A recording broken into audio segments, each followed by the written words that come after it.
ನಮ್ಮ Sahyadri news channel ಅನ್ನು YouTube, Facebook ಹಾಗೂ ಇನ್ಸ್ಟಾಗ್ರಾಂನಲ್ಲಿ ನೋಡಿ. ಸಬ್ಸ್ಕ್ರೈಬ್, ಲೈಕ್ ಮತ್ತು ಶೇರ್ ಮಾಡಿ ಪ್ರೋತ್ಸಾಹಿಸಿ.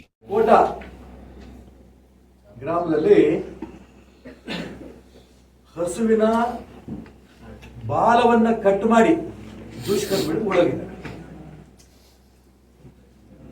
ಮನುಷ್ಯರು ಹುಟ್ಟಿದ್ರು, ಅದೇ ದನ ಹುಟ್ಟಿದ್ರು, ನನಗಂತೂ ಗೊತ್ತಿಲ್ಲ. ಇವರು ನೊಂದು ಹೇಳ್ತಾ ಇದ್ದೀನಿ ಮಾತಾನ. ಮೊನ್ನೆ ನೋಡಿದ್ರೆ ಕನ್ನಡ ಪ್ರಭಾತದಲ್ಲಿ ಒಂದು ನೋಡಿದ್ರಿ, ಫೋಟೋ ತೆಗಿತಾರಂತೆ. ಗಬ್ಬ ಆಗಿರಂತ ಹಸು ಫೋಟೋ ತೆಗೆದು ವಾಟ್ಸಪ್ ಮುಖಾಂತರ ಕಳಿಸ್ತಾರಂತೆ. ಯಾರಾದ್ರೂ ನೀವು ದನದ ಮಾಂಸ ಬೇಕು, ನೀವು ನಮಗೆ ತಿಳಿಸಿದ್ರೆ ಕಳಿಸ್ಕೊಡ್ತೀವಿ, ಮಾರಾಟ ಮಾಡ್ತೀವಿ ಅಂತ ಇವ್ರಿಗೆ ಆರ್ಡರ್ ಬರುತ್ತಂತೆ. ಆ ದನವನ್ನ ಗಬ್ಬ ಆಗಿರಂತ ದನದ ಹಸುವನ್ನ ಕಡಿದು ಮಾರಾಟ ಮಾಡ್ತಾರಂತೆ.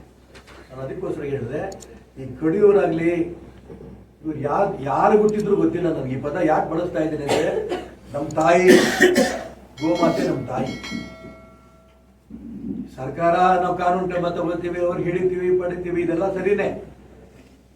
ನನ್ನ ಕಣ್ಣಿಗೆ ಕೈಗಾರ ಸಿಕ್ಕರೆ ಅವ್ರ ಕೈ ಕಾಲು ಕಡದೇ ಬಿಡ್ತೀನಿ. ಕಡಿಯೋದು ಬಡಿಯೋದು ಅಂತ ಮಾತಾಡ್ತೀರಿ ಈಶ್ವರಪ್ಪ, ಕಡಿಯೋನೆ. ನಿಮ್ ತಾಯಿ ಕಡಿದ್ರೆ ಸುಮ್ಮನಿರ್ತೀರಾ? ನೀವು ಕೆಚ್ಚಲು ಕಡಿದ್ರೆ ಸುಮ್ಮನಿರ್ತೀರಾ? ತಾಯಿದು ಗರ್ಭದ ಹಸು, ಅದನ್ನು ಕಡಿದ್ರೆ ಸುಮ್ಮನಿರ್ತೀರಾ? ಬಹಳ ಸುಮ್ಮನೆ ಕಟ್ ಮಾಡ್ಕೊಂಡು ಈ ರೀತಿ ಗೊಂದಲವನ್ನ, ಗೋಮುಗಲಭೆಯನ್ನು ಉಂಟು ಮಾಡಕ್ ಪ್ರಯತ್ನ ಮಾಡ್ತಿರಲ್ಲ. ಕೈಕಾಲು ಕಡಿಬೇಕು ಬೇಡ? ಅದಕ್ಕೋಸ್ಕರ ತುಂಬಾ ನೊಂದು ಹೇಳ್ತಾ ಇದ್ದೀನಿ. ಇದನ್ನ ಬಿಡ್ಲಿಲ್ಲ ಅಂತಂದ್ರೆ ಈ ದೇಶದಲ್ಲಿ ಏನೇನು ಅಲ್ಲೋಲ ಕಲ್ಲೋಲ ಆಗುತ್ತೋ ಗೊತ್ತಿಲ್ಲ. ಹಿಂದೂಗಳ ತಾಳ್ಮೆಗೂ ಒಂದು ನೀತಿ ಸಮಿತಿ ಅನ್ನೋದು ಕಾಯ್ತಾ ಇದ್ದಾರೆ.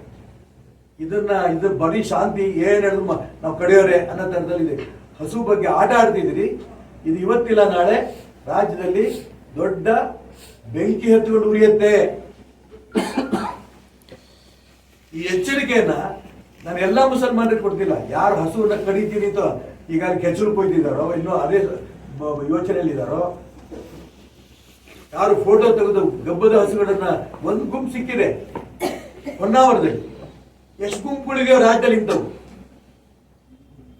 ಪೊಲೀಸ್ ಇಲಾಖೆ ಬೆನ್ನತ್ತಿ ಪರಮೇಶ್ವರ್ ಅವರಿಗೆ, ಮುಖ್ಯಮಂತ್ರಿಗಳಿಗೆ ನಾನು ಹೇಳಕ್ ಇಷ್ಟಪಡ್ತೇನೆ, ಆ ಹೊನ್ನಾವರಕ್ಕೆ ಹೋಗ್ಬಿಟ್ಟು ಬನ್ನಿ, ಕೋಟಾಕ್ ಹೋಗ್ಬಿಟ್ಟು ಬನ್ನಿ. ನಿಮಗೆ ಗೊತ್ತಾಗುತ್ತೆ ಸತ್ಯ ಪರಿಸ್ಥಿತಿ. ಯಾರಿಗೆ ಬದುಕೊಂಡು ಮಾಡಿದ್ರು ಅಂತವ್ರು ಅರೆಸ್ಟ್ ಮಾಡಿ, ಅವ್ರ ಮುಖಾಂತರ ಯಾವ ಗುಂಪುಗಳಿದೆ ಅವ್ರನ್ನ ಅರೆಸ್ಟ್ ಮಾಡಿ, ಅವ್ರು ಸರಿಯಾದ ಶಿಕ್ಷೆ ಕೊಡಿ. ನಾವ್ ಈ ರೀತಿ ಹೇಳ್ತಿದ್ದಂಗೆನೆ ನೀವು ಬರೀ ಹೊಡಿ ಬಡಿ ಕಡಿ ಅಂತ ಹೇಳ್ತೀರಿ. ನೋಡ್ಕೊಂಡು ಸುಮ್ಮನೆ ಕೂತ್ಕೊಂಡಿರೋಣ? ಹೊಡಿ ಬಡಿ ಕಡಿ ಅಂತ ಜನ ಈ ಸದ್ಯಕ್ಕೆ ಬಾಯಲ್ಲಿ ಮಾತಾಡ್ತಿದ್ದಾರೆ. ಇದೇ ರೀತಿ ಹಸುಗಳ ಬಗ್ಗೆ ಕೆಚ್ಚಲು ಕೊಡಿ ಕಟ್ ಮಾಡೋದಾಗ್ಲಿ, ಫೋಟೋ ತೆಗೆದು ಆ ಒಂದು ಗಬ್ಬದ ಕರುಗಳನ್ನ ಮಾರಾಟ ಮಾಡೋದಾಗ್ಲಿ ಮಾಡಿದ್ರೆ ನಿಜಕ್ಕೂ ಕೂಡ ಅಂತ ದುಷ್ಕರ್ಮಿಗಳಿಗೆ ಕೈ ಕಾಲು ತಲೆ ತೆಗೆಯಂತ ದಿನ ಹತ್ರ ಬರುತ್ತೆ ಅಂತ ಎಚ್ಚರಿಕೆ ಕೊಡ್ತೀನಿ.